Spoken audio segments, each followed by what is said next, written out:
to our new speaker series at the Business Innovation Center or Business Innovation and Growth Center called Big Ideas, Lessons from the Founders.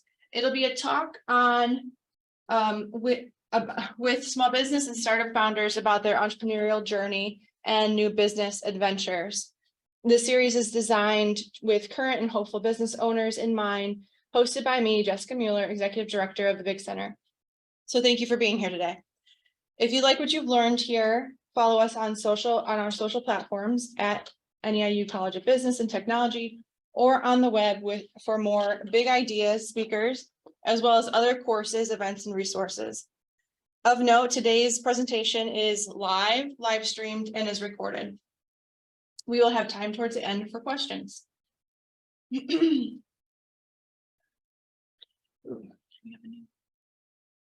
Oh, gosh. Hold on one moment. There we go. There we go. All right, so today, if you've ever completed a business model canvas and wondered what's next, this is what you may need.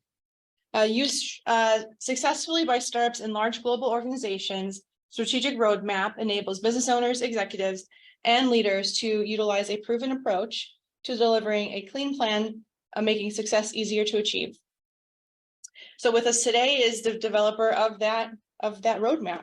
So Andy Shafer, here with us, has faced a variety of challenges as the founder of 2 bio-based material companies, as an advisor to multiple university startups, and while successfully building businesses as an executive at Dow Chemical and Cargill.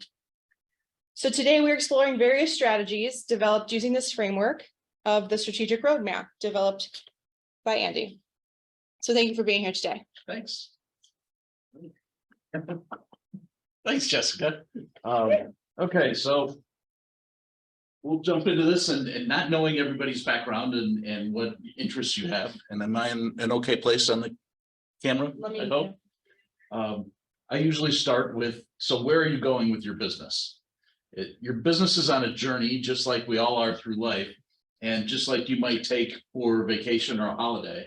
And if you don't know where you're going with your business, then it's likely that just like going to on a Sunday afternoon drive, you're going to drive around, use a lot of resources, and not accomplish what you really want to do. Success isn't accidental. Having a plan, knowing where you're going, is critical to being successful. And so roadmap came from helping people build a plan. And it's about making choices. The choices you make, from where you're going to how you finance it, to all of the things that you put together in the decisions you make every day, impact your business and its success. And so I want to help my clients make successful journeys and help them to build strategies that allow them to get there.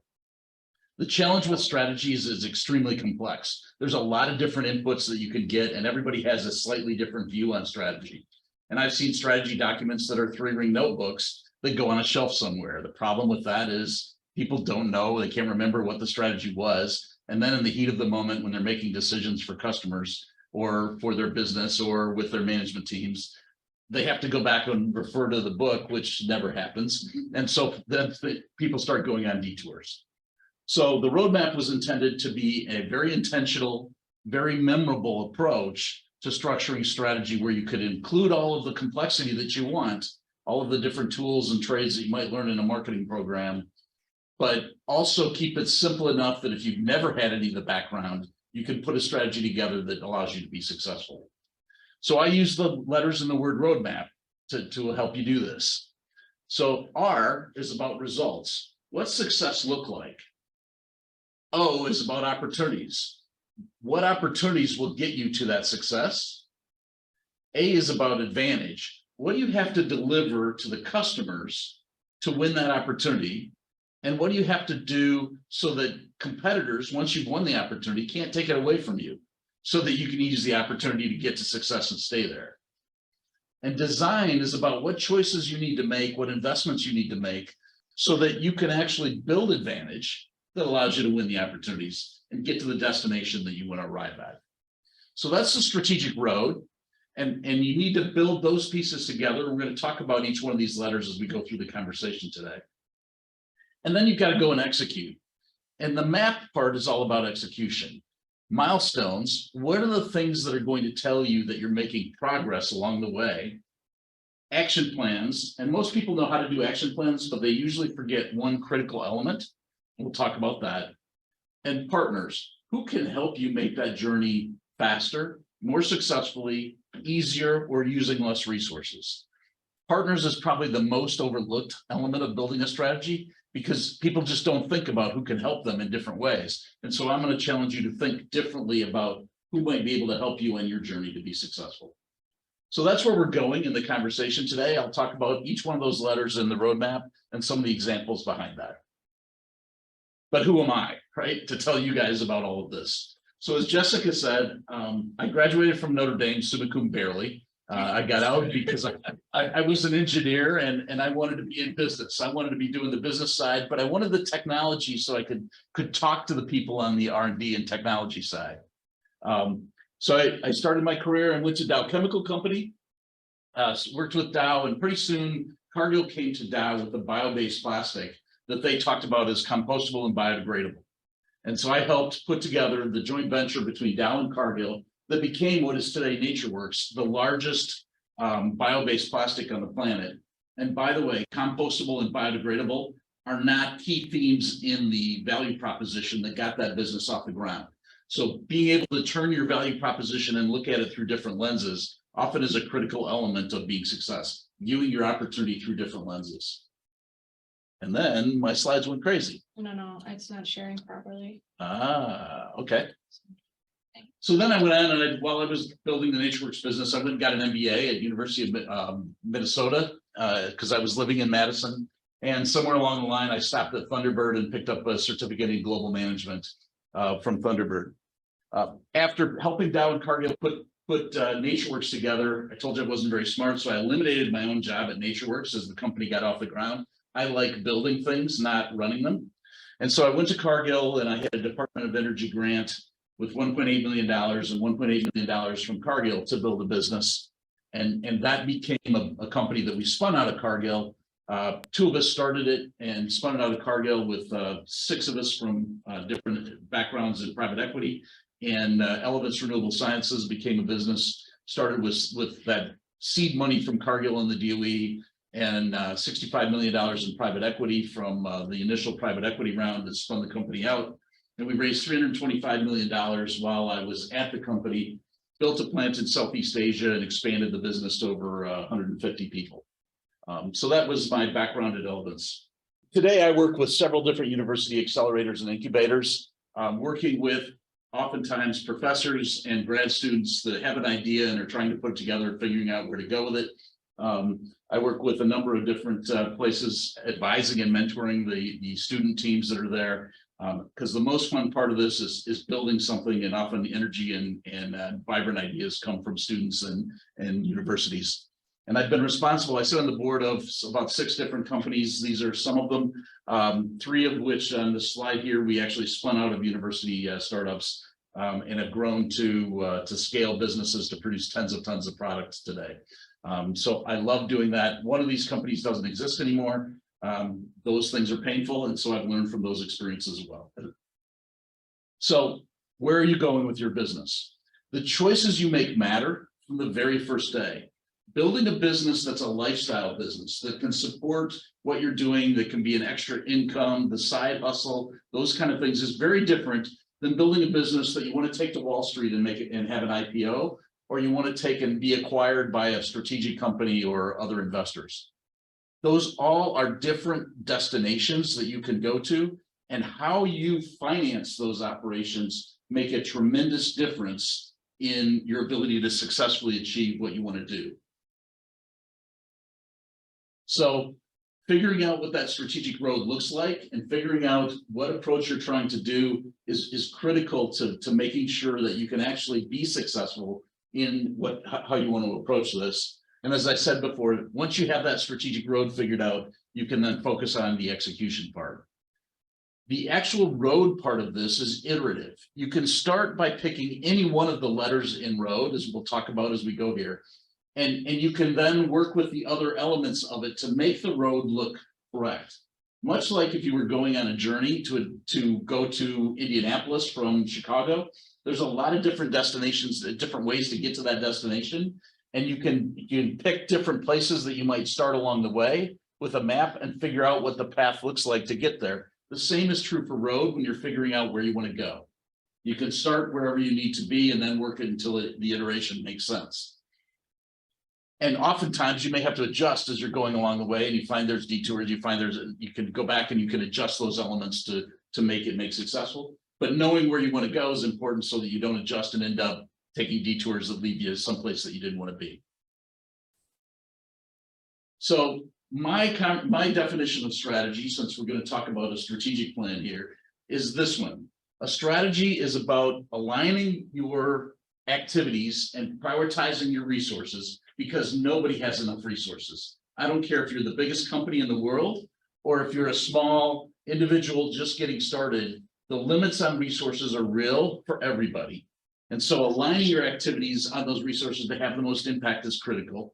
And what you want to do with that is deliver a sustainable and distinct differentiation, a unique place to be, where you can deliver value for a targeted set of customers. So that's the definition of strategy that I use. And what I'm trying to build as I put the road together is that kind of an equation.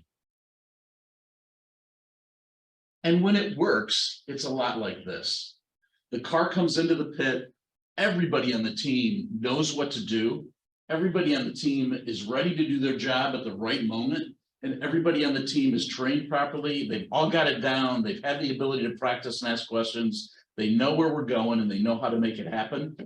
And it operates like this, and the car's in and out of the pit in seconds with everything accomplished and off to the next phase of the race to get to the final checkered flag. When it doesn't work well, some of us have been in this management meeting. I hope you haven't, but many of us have. You haven't talked about where you're going and how you're going to get there. And suddenly things aren't going so well. You're caught in traffic. You're stuck. You're going to be late. It's costing you money because you're just burning gas. It's not going to happen very well. And your co-founder says, we should have taken the damn bus like I said we should have when we started. And this is the conversation you're having, and it's not much fun. And if this is the conversation management is having, the team in the back of the bus, the rest of the team around you, is fighting over the resources, what little ones you might have, and how they get to use them to their advantage, and not use them to deploy to make the trip pleasurable, successful, and get the value out of the journey that you're taking. And that's unfortunate. So we want to keep you away from that. That's why we prioritize having 2 iPads in our home. That's 2 iPads works as long as you don't have more than 2 people. Right. So the strategic roadmap is about being intentional so that you know where you're going, you know how you're going to get there, you know when you want to get there, being definitive and clear about what that looks like, being memorable, because if it's on the shelf and you can't remember what it is, then it's not helpful. And then integrating all those pieces of the road so that you can have the most impact, because you want to take as few detours as you can, because those resources are limited and because you want to get to success as quickly as possible. So let's start with the R in roadmap. The R is results. Your destination should be both quantifiable and inspiring, because the journey is hard, right? It's really hard to build a business. It's really hard to start a company. Those are difficult things. It's a roller coaster ride. There's moments that are elation filled and exciting, and then there's moments where you think this is just not worth the tour, right? So that roller coaster, if it's not inspiring, it's something that you end up on the side of the road somewhere depressed.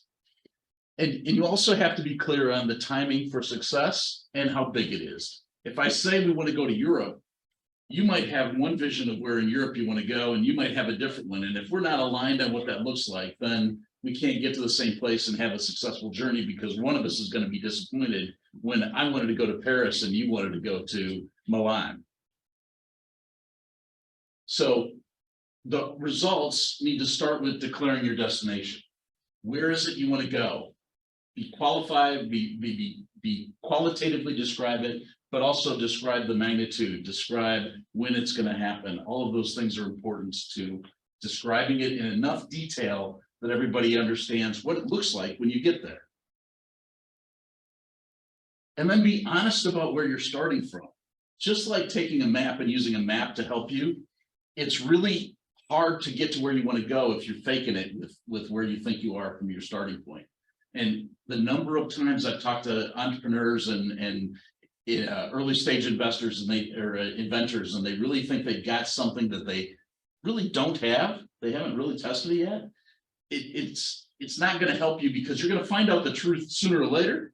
Somebody's going to lay that stark truth on you, and you're going to find out, I'm not where I wanted to be. I'm not where I thought I was. And it's just like using a map and assuming you're at the wrong starting point. You end up having to make up for it later. So start with honesty to yourself about where you really are. I mean, how do you have those conversations, with those individuals, right? Who think they're someplace they're not, you know, like, or they're having to flex their vision of their idea or their business plan, or. So pivoting your vision and flexing what you know based on, okay, this is truly the feedback we have, this is truly what our product does, is a different thing than thinking you have something worth a lot more than what it is, or thinking you have something that's more validated or proven that it is, or thinking that you've got more resources, that it will be easy to get the money and you've got all that to do the development work that you need, or believing that the customer's already given you an order, that it really, maybe the customers expressed some interest as opposed to said, yeah, I'm going to buy it, and made a buying step. So those are the kinds of things that I find people like to delude themselves into believing that are real, that are really generally more colored glasses, rose-colored glasses, than they are true. Actually, I know I'm here. I know this is where we're at. And it's those things that come back to when you really test them, like, yeah, probably not true. And then you end up spinning your wheels, right? Taking more time to get there. So that, hopefully that's helpful. It sounds as much like a resource question as, does anybody think what you're doing is worthwhile? Like it sounds like there's two parts to that. There is a lot of resource question to it, but there's also I have this thing and I think it's worth everything. Yeah. So it's a misconstrued perspective of the value of what you might have, because you invented it, right? It's your baby. My baby's beautiful and nobody else's baby is. Yeah. Right. It's like that problem. When we do our classes, we go out to suppliers, try to go out to suppliers, potential suppliers and potential customers and say, what do you think of this? And sometimes I think people get feedback they don't like. So one of the things I find is that particularly entrepreneurs like to go and say, I have this thing, do you want to buy it? Right. And no one likes to tell you no. Right. And so people generally, when you give them that pressure point, they want you to go away as fast as they can. And they don't want to tell you no. So they'll tell you what they think you need to hear to get you to walk away. So generally, when we do validation work, we try and understand what problem, and we'll talk about this when we get to opportunities, what problem is there, and what was solving that problem mean to you, and what solutions, what options do you have for solving that problem today, and how would you evaluate a solution to that problem? That conversation is better than, I have this, do you want to buy it? Right. What do you think of this? So that's a difference in how validation gets done in a lot of different places. So there are different ways to think about the time frame for results, right? If you're going to try and achieve your destination and the results that you need to get to, it might be to shoot for the moon. It might be just to make payroll at the stop sign at the end of the street, right? There are different time frames and horizons, and it might be inspiring to shoot for the moon. That may be the destination that you want to achieve. That's where I really want to go. That doesn't mean you don't have to make payroll at the end of the street. It just means that's where the focus of all your attention is. And so payroll at the stop sign at the end of the street might be a milestone on the way to the destination of achieving the moon. So there's different things you need to think about in terms of the metrics on magnitude and time frame and what you're trying to achieve in the destination. But make sure that destination piece is inspiring into where you want to go. Going to the moon is exciting. Going to stop sign to make payroll at the end of the street is more relief than it is exciting.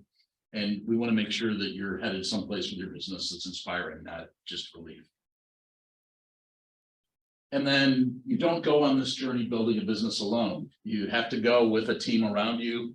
And Steve Jobs, the inspiration behind Apple, went to John Sculley, who he wanted to be the CEO. And Sculley told him no a bunch of times. And, why would I want to leave Pepsi and go to this little startup computer company? That's not fun. And Jobs finally framed it in an inspirational way. He went back to Scully and said, do you want to sell water to the world for the rest of your life? Or do you want to come and do something that changes what we all do? And it was that inspirational point of view that got Scully to join Apple and become the first CEO that helped create that company that is the foundation of what we all find so valuable today. Some of us. Some of us, I know, I'm an Android guy, sorry. Can't. So once you have the destination and the result where you're gonna go, then how do you get there? What's the way that you're gonna get there? What's the vehicle you're gonna use to get to that destination? And this is where you want to make sure that you're backing your vehicle with the right set of assumptions and validation points that all of marketing and strategy generally teaches.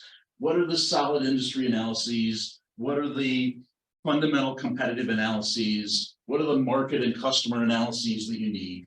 All of those things are really critical in looking at your opportunity, because you want to make sure it's going to get you to where you want to go. I can't tell you the number of early stage companies I've talked to where the goal, the aspiration was to be $100 million business so they could IPO.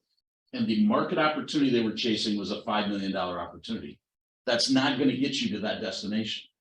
And so making sure those pieces sync up, you might need a $5 million opportunity to get started, but then you need to know what are the other $95 million worth of things that you need to get to that $100 million opportunity that is at the end of the day. And by the way, just a $100 million opportunity generally isn't inspirational enough. It's what do you want to accomplish with that $100 million opportunity? What do you want that $100 million opportunity to do is more important than the value and the size of it in some cases. The value and size of it is important and might be critical if you want to IPO on Wall Street. But having just a dollar number is not enough to have a clear, inspiring destination. And oftentimes it really helps to say where you're not going to play. I'm going to do the best race car in the world, but it's only going to be Formula One car. It's not going to be all of the other types of race cars that it could be. It's not going to be NASCAR. It's not going to be stock car. It's not going to be trucks. I'm only going to build Formula One. That helps excrete out a lot of detours that you can take on your way that will just be distracting and not help you get to where you want to go quickly. And every choice that you make has trade-offs. So this choice could be really great if you want to go big, right? This is a good choice for going big. It's also not going to go fast. It's also not going to turn quickly. It's also going to consume a lot of fuel. It's also not going to go through the main streets of Chicago. So the path you take are going to have to be different. So when you look at your opportunity, think about, or particularly choosing between different opportunities, what trade-offs are you making in the choice that you're making as you look at those different options for how you get to the destination? And those trade-offs are important in thinking about what else it might take for you to be successful in the rest of the road, or the things that you need to avoid or make sure that you plan into your journey so that you can be successful. And one of the things that constantly gets overlooked in looking at opportunities is what are the conditions that are around the opportunity that I'm looking for. So these are market conditions, these are competitive conditions, these are all of those factors. People like to look at the value proposition in the specific product or service, and they don't look at the broader environment. And the number one thing that stops a lot of businesses is the broader environment.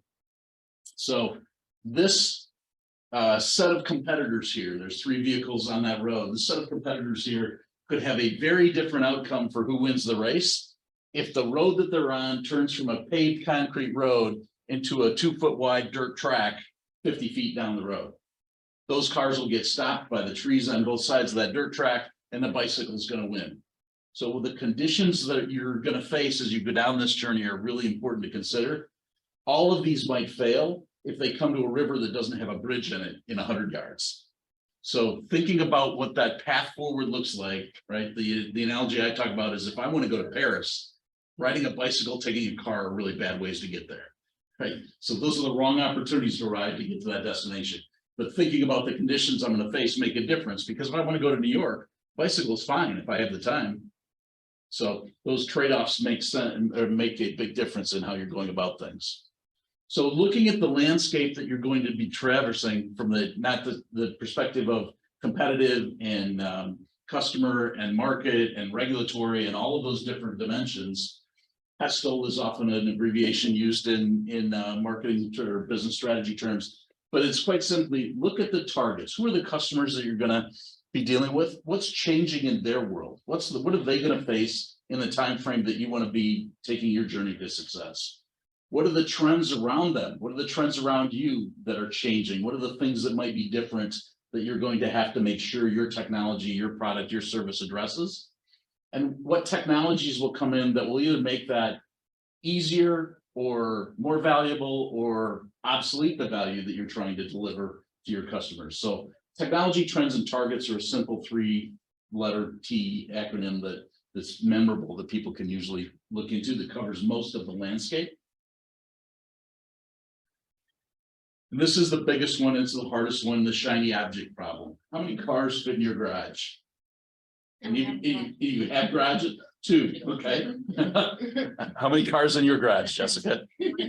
1, right? All of us would love to have, I know I'd love to have 4 or 5 cars. I would love to have a truck so I can haul stuff around. I have 4 kids, so I really need the big SUV. I'd love to have a sports car so I could have a sports car and go have fun with it. I can think of about 5 or 6 cars that I love to camp, so the camper van would be nice. I'd love to have a big motorhome. All of that would be nice to have.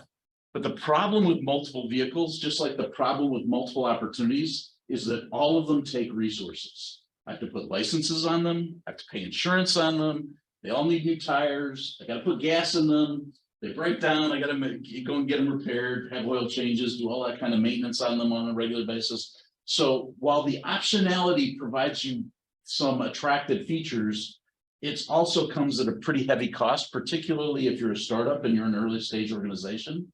So figuring out what are the critical few that I have to have that I can focus on can be really important.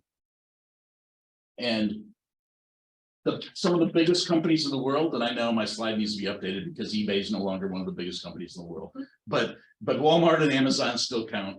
They started with one opportunity. They started with a focus on one thing. Amazon was about selling books. Imagine Amazon with just books, but that wasn't that long ago. And Walmart was focused on one thing, a very efficient supply chain, right? And they started with one store. And they built behemoth global organizations, biggest companies in the world, from focusing on one vehicle to ride. So you can get there if you focus. And I know it's really hard. So I had a question in doing this talk for some others the other day about, well, yeah, but how do you let go of some of those?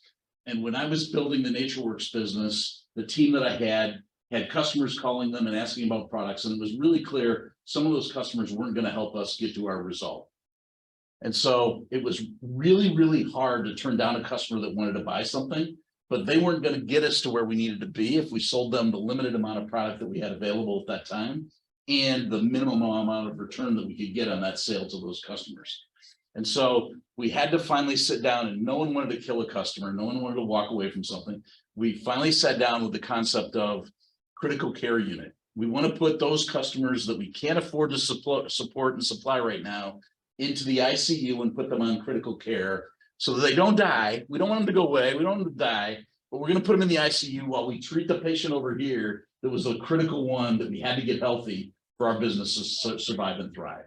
So that was the way we did it in dealing with the flashy object. How'd you do that, though? Like, in terms of what you said to them? Because what we did, we slowed down how much we gave them. We slowed down how fast we gave it to them. We slowed down the number of times we called on them.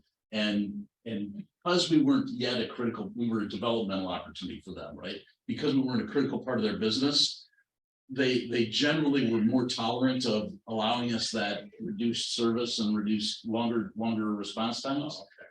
Some of them did walk away, but then it was their choice, not us firing them. And that was okay for the team. They felt better about being deselected rather than going to somebody and saying, no, I'm not saying no. People hate to say no. Back to my thing. I don't want to say no to something. Yeah, so that's how that worked for us. Okay, so you've got focus on something. Now you've got to win. How do you win that opportunity once you've figured out which vehicle you want to ride? And so this is about 2 parts to this. This is about your customers, what value are they going to get? And how are you going to provide it to them? And then it's about how unique are you going to be and how difficult are you going to be for competitors to replicate or take away what you build once you've built that successful opportunity and deliver that to the customer. So let's talk first about customers. As I've done business development in all the places that I've been, I find there are three types of customers. There are teenagers. These are people who love your technology, who think it's the greatest thing ever. They'll play with it all night long. They'll tell a couple of friends about it. They have teenagers with a new Xbox or GameCube or whatever it is, right? It's the best thing ever. They're going to play with it, but they're going to use one of what you have. And they're probably not going to buy a whole lot of them. So it's difficult to scale your business with teenagers. So the second type of customer that I've found consistently in doing business development over the years are people who want insurance policies. What I have now isn't quite working, or I'm afraid it won't work, or it might be obsolete in a little while, or I'm afraid I can't get the supply, or prices are going up and it's more expensive than it used to be. And I'm afraid it's going to be too expensive in the future. I got these concerns about my current solution to my problem, but I'm not ready to buy yours yet. I just want to know yours is going to fill the hole so I want an insurance policy. So when I wreck my car, I want you to come in and help me get a new car. But I'm not buying a new car from you until I wreck my other car. So insurance policies are really frustrating because they look like they're going to buy. Customers of insurance policies are really frustrating. They look like they're going to buy, but then you get right down to getting ready to, okay, I've checked all the boxes. You know this is going to work for you. And they go, yeah, but I haven't wrecked my car yet. And until I wreck my car, I'm not buying your car. So that's so frustrating because it consumes all that energy. It consumes all that excitement. And then you get nothing at the end of the day. Really frustrating. Oh, and maybe next week, maybe I'll wreck my car next week, maybe it'll be next week. And then it's constantly extending it out. It's a killer. It's interesting, the e-marketing response to that, right? Like you click on an ad for a product and maybe you clicked through a few things, maybe you put something in your cart. And now instead of those calls having to go out, right, it's made it really easy for companies to keep tapping you. Yep. With a coupon code or come back, you left stuff in your cart, Leaving stuff in your cart is the ultimate in an insurance policy, right? I'm going to put it there and then I can click it, buy it when I need it, but it's just in my cart. It'll sit there until right. And then I've got one, so it's off the shelf and then somebody else can't buy it, right? So it won't go away, right? That's the ultimate in an insurance policy, at least on a short period of time. Mm-hmm. My thing is if it's in the cart and it got sold out, I'm like, it was never supposed to be mine first. It was meant to be. Love it. Okay, so the customer you want are the parents of this kid. Why do you want the parents of this kid as your customer? They're in need. They have a need. How urgent is that need? It's pretty urgent. Right now. I want it right now. And what will you pay for something that makes that kid happy? Anything. A lot. Whatever it takes. The parents of this kid are your best customer.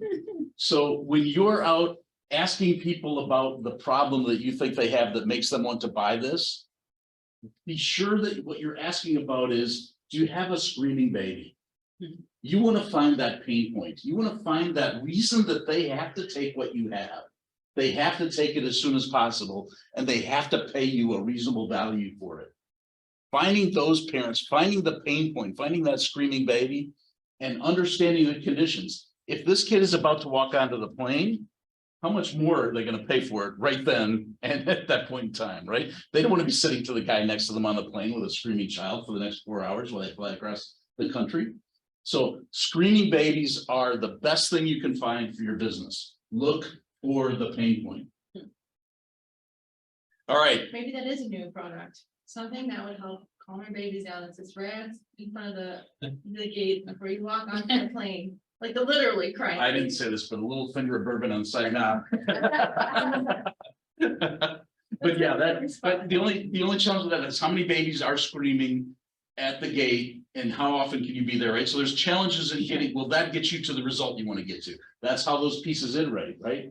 So how big is that market and that opportunity in that particular time? And if that's the limit of your solution, then that limits how far you can go with your destination with that solution. Right. So this is how those pieces intertwine and why setting the result and the destination is really critical to begin with. So once you've found the screaming baby and you know that you've got a solution to it, the next thing is to shift your emphasis from the customer to the competitor.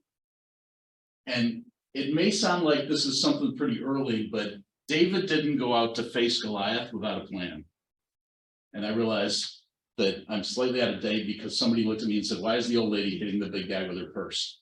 It's supposed to be David and Goliath, right? David went out with a plan to beat Goliath. He knew that he could walk out there and the one place Goliath wasn't protected was on his forehead because he didn't have a armor piece there. And he could do it from far enough away that the Goliath couldn't reach him with his extended reach that he had because of his size. What's your plan to keep the business opportunity once you've won it and to keep the customers once you've won it so that somebody else can't come and knock you down? And it doesn't mean you have to be big to do it. It just has to be, you have to be thoughtful. And most of the time we think about our product as the way to have a competitive advantage. So it's really, there are a number of ways where that makes really sense. I can have a better product, it can be cheaper to make. I can have a better product, I can have an intellectual property or a patent around it. There's a lot of ways that I can have a better product as the solution to Goliath. But there's also a lot of non-product ways that you can do it. So let's go back to my examples of the big companies in the world.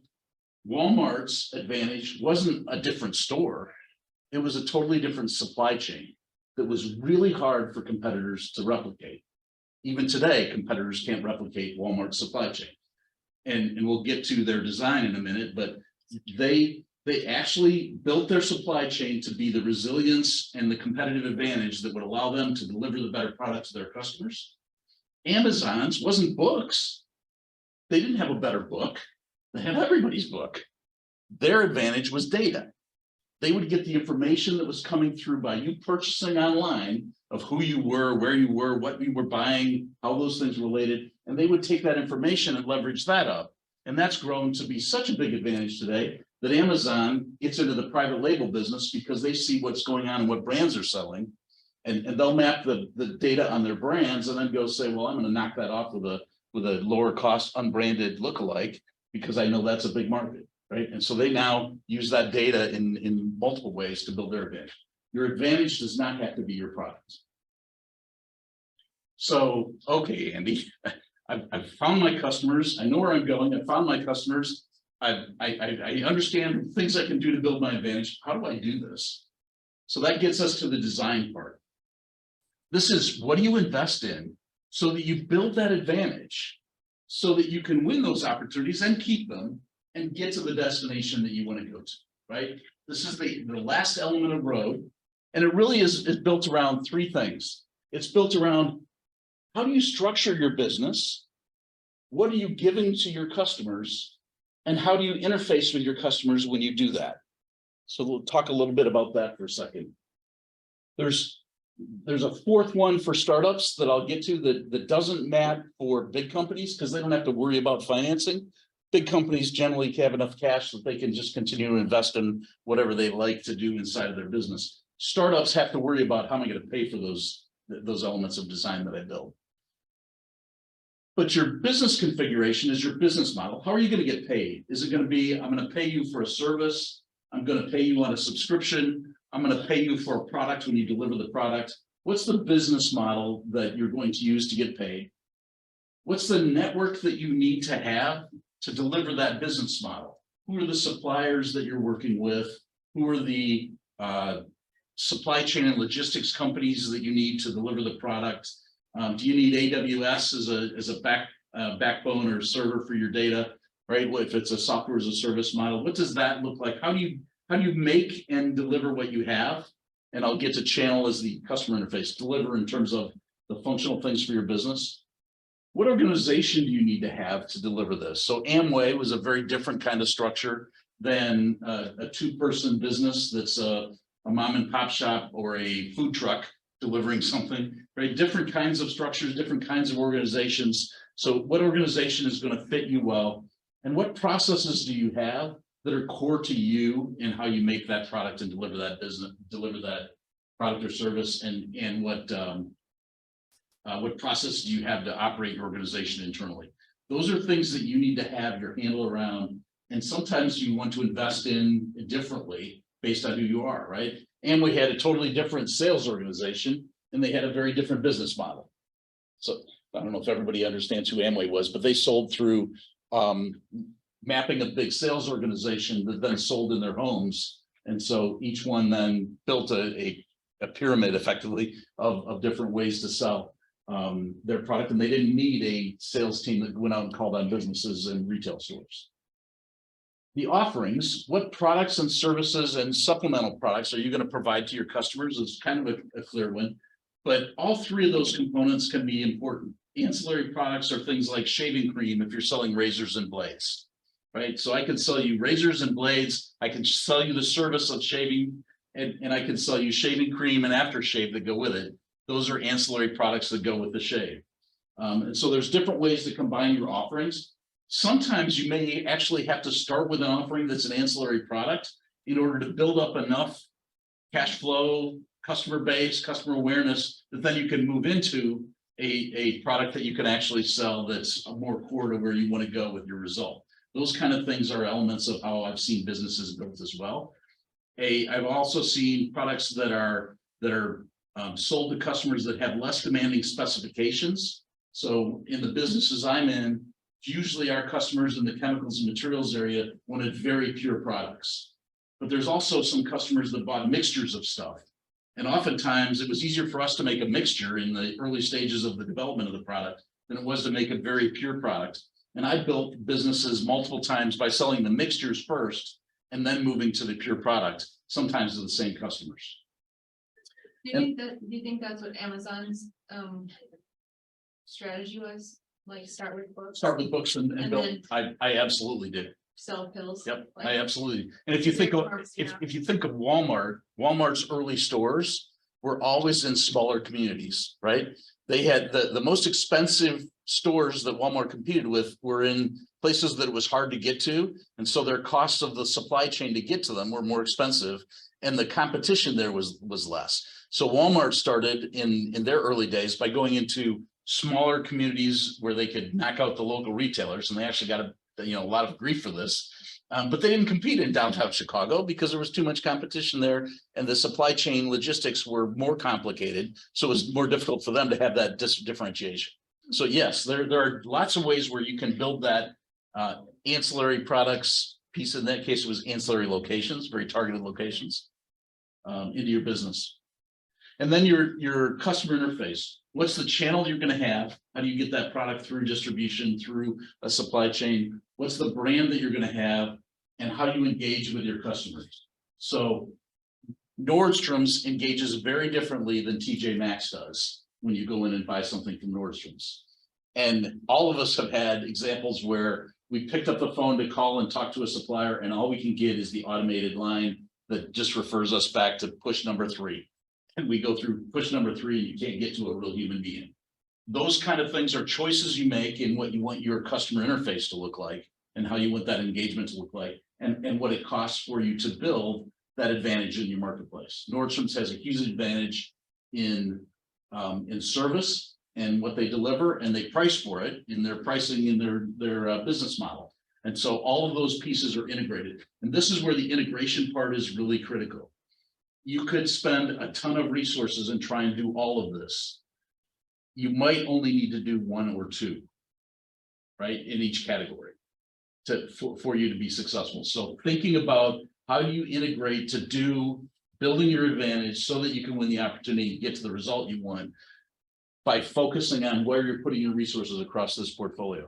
A lot of times startup companies have no cash. The number one thing I heard from startups is we don't have any money. But you have all the equity in the business. If you have a really good plan, someone will give you cash for equity. And you have to make sure that you take that money from someone who wants to go to the same destination that you do. But there are ways to manage this and to put this equation together that can allow you to build your business. That's the hard work, is figuring out the road. And that's why it's iterative, right? All those pieces need to work together. From there, you want to go on and execute. So how do I know I'm making progress to getting to my destination? And I'm looking at milestones. This is how you want to measure success along the way, just like you would on a journey. You leave home, you need to get to the airport. When I get to the airport, I know I've made progress, right?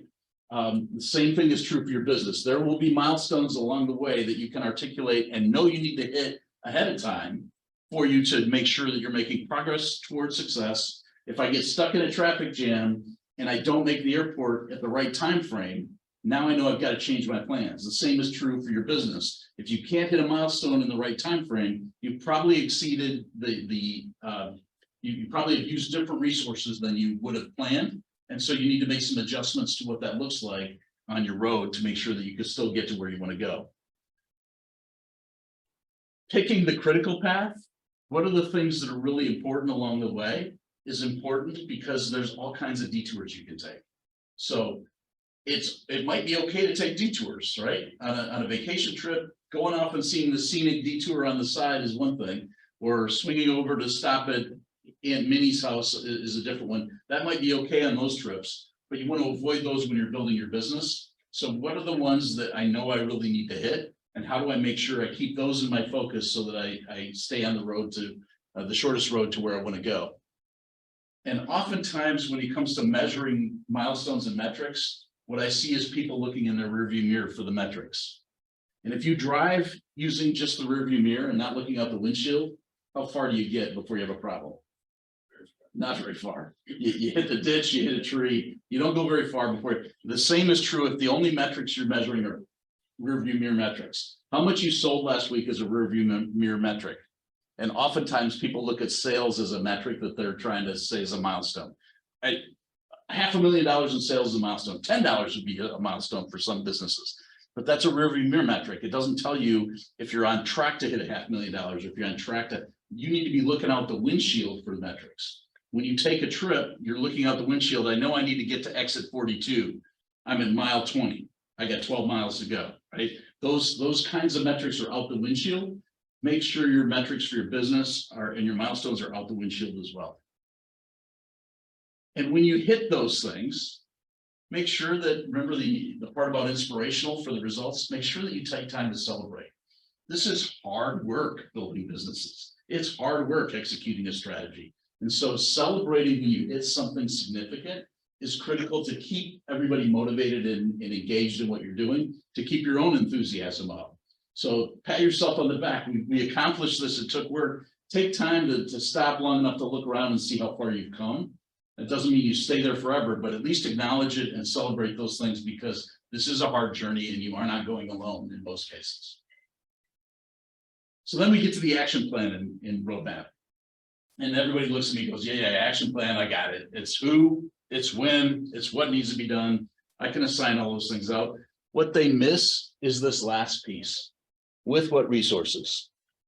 So remember this, when it's working really well, everybody knows what they're doing. So everybody's got their action plan. They all know exactly when they're going to deliver it. They're all set up. They're all ready to go. And the guy with the gas can comes out and there's no gas in his can. Didn't work, right? The car pulls in, goes to the end of the pit row and starts to get back on the track again. And he runs out of gas because that guy didn't have any gas in the tank. The number of times I see businesses that tell the gas guy that he's got to deliver something on Tuesday at 4 o'clock, but then they don't give him the gas in the can to make that happen. It's a huge oversight. You have to be planning enough to make sure that the gas guy has gas, the tires guy has tires, and all of those pieces that they need to support their role in the job are there as part of it. And that's usually not part of what people do in action planning. And so as you're doing your action planning, make sure you're saying, okay, that needs to be done. What's it going to take to do that? And you have those resources as part of that plan. Or you have to adjust your plan, right? The stop's going to take longer. I can't take the stop this lap. I've got to take the stop in 3 laps because the gas has got to get here and it won't be here until Tuesday. I won't get my funding until next week. So then I can't do that until next week. And so you have to make all those adjustments to the road. And then finally, this is probably, as I mentioned earlier, the most overlooked part of things. Partners can be a tremendous help to your business. None of us go on a journey alone. You think about a trip that you take. We don't take all of the food we need. We don't take all of the gas that we need. We don't take all of the, our bed and our favorite pillow. Okay, some of us might take our favorite pillow. But all that stuff is not what we carry with us for the whole journey. Somebody along the way helps us with those things and makes our trip easier, faster, and so that we consume less resources. who are the partners that you could be working with or who you're already working with in your business that could be helping you make your journey faster, more efficiently, easier, and more fun. No, I don't have any partners. It's just me doing my own business. Who are the people that have a vested stake in you being successful? How can they help you? Do your mom and dad help? Does a supplier help? Does somebody who would sell you products in the future, a potential supplier, help? Does your bank help if you're working with a bank? All of those places can be places where you could go and sit down and say, what is it you could do for me that could help our business be more successful, that could help us do something that works for both of us? What's in it for them? You go back to this middle point, what's in it for them?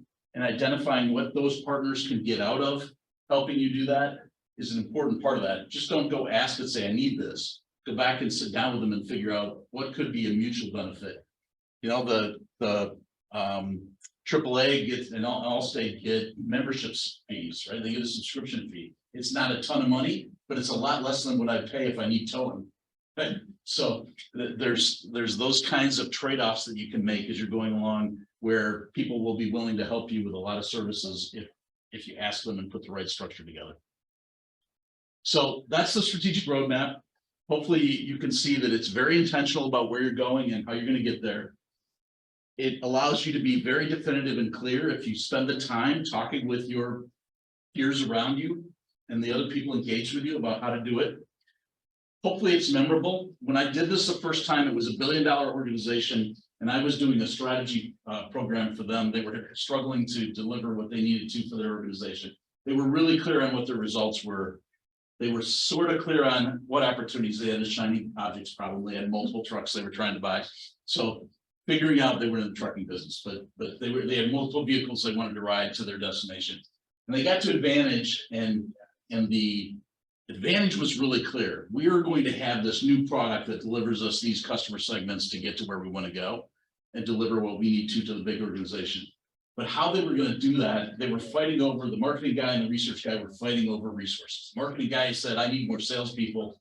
And the research guy said, well, I got to have a couple of researchers if you want this new product. And when we did the first roadmap with them and we got to the A part and we started talking about the advantage, and the advantage came from that new product that the research guy was developing.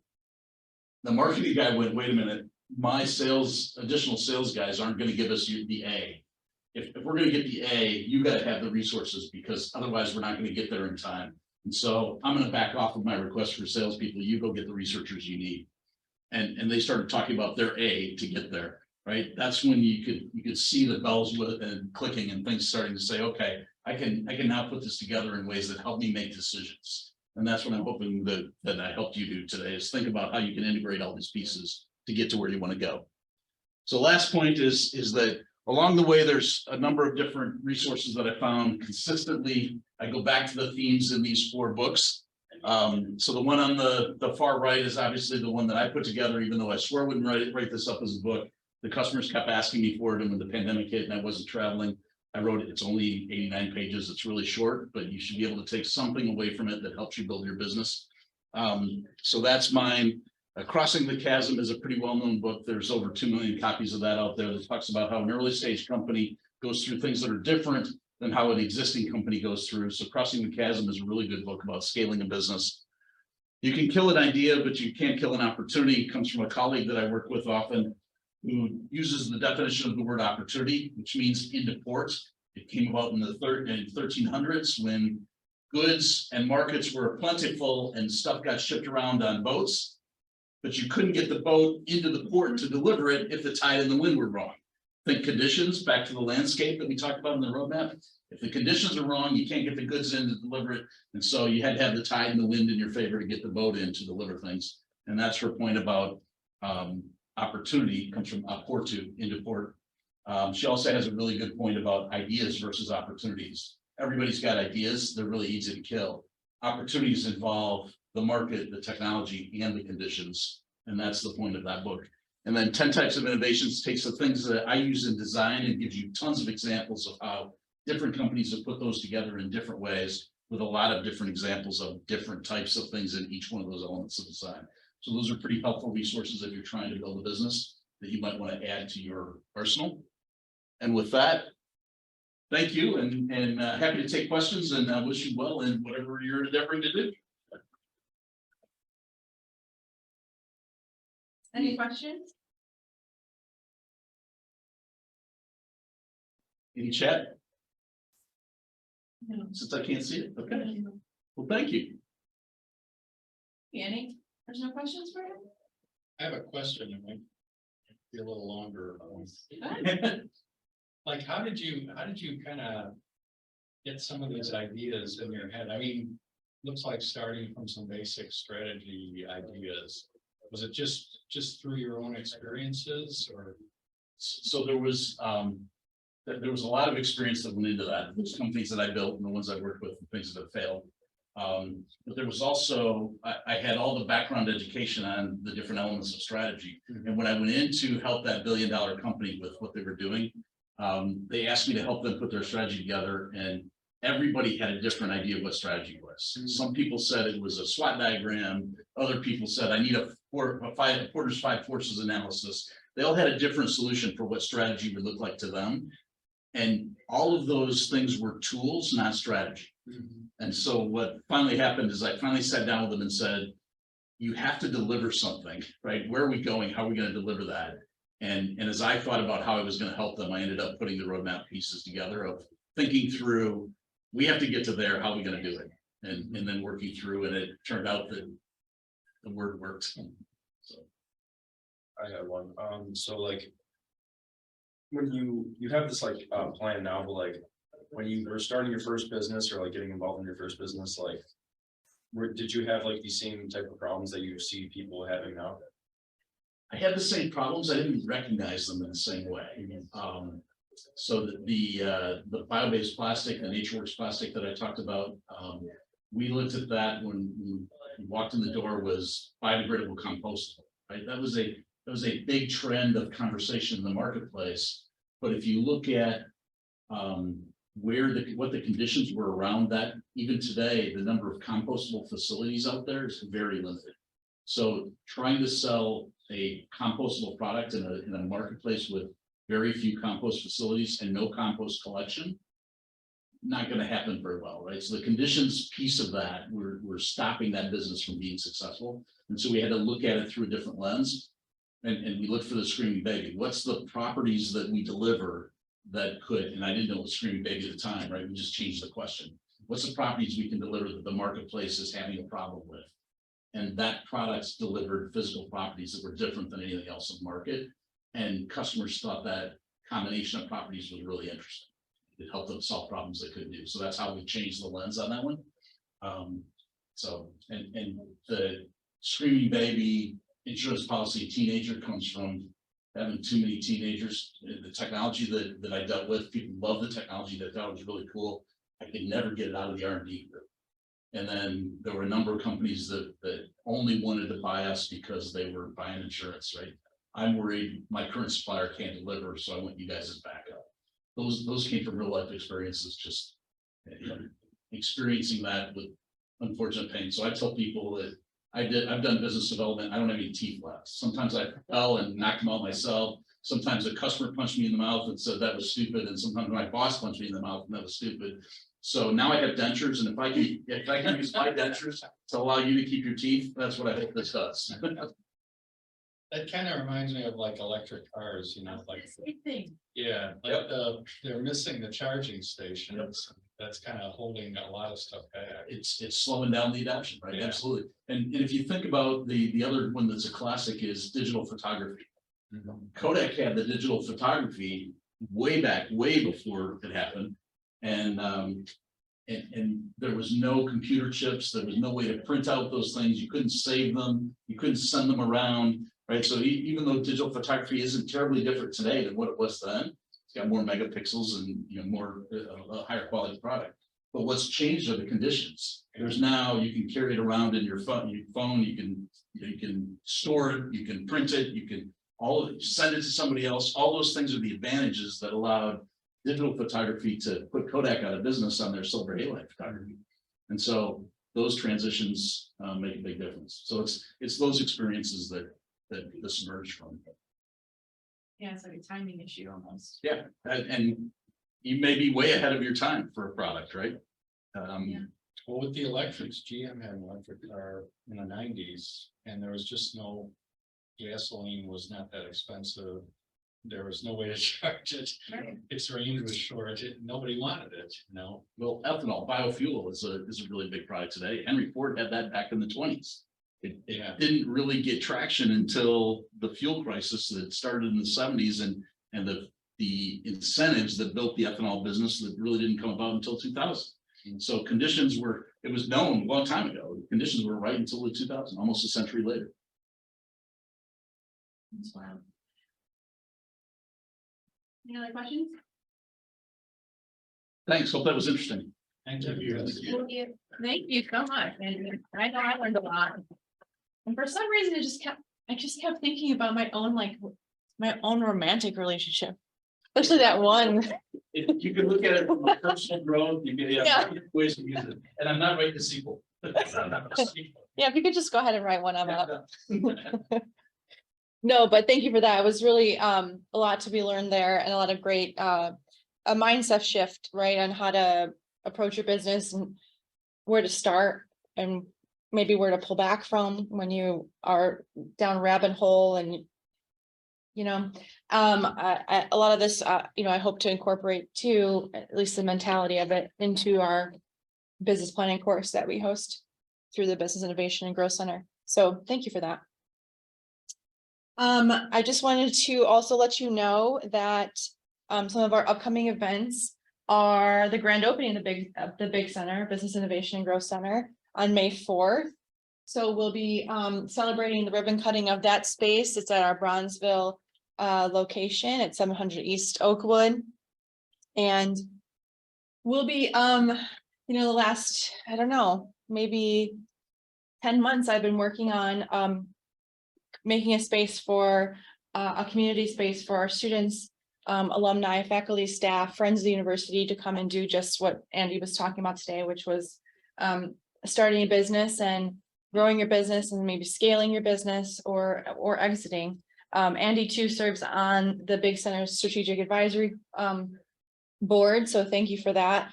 And insights on my own planning as the executive director on where we're starting, where we're going, what's the goal, right? And I imagine that there will be some flex there, right? But the grand opening of that center, excitingly, is May 4th, 6 to 9. If you want to attend, just make sure you RSVP. That will also be a dual event where the individuals who were in our business planning course, which Dr. Funk it was an instructor for, will be pitching their business ideas, their new business ideas, and they've been working really hard on this for the last 12 weeks. So I'm excited to see them do that. We also have 2 other events coming up. One is Understanding Brand Basics with a current student, Clinton, and his business partner, Nakia and Michelle. They're in business together with the N brand. Hey, Joan. And they're going to be talking, doing a workshop on understanding brand basis of your business, as well as like your personal branding, right? How do you present yourself as a business owner? And that will be May 20 from 9 a.m. to noon. There is a cost associated with this.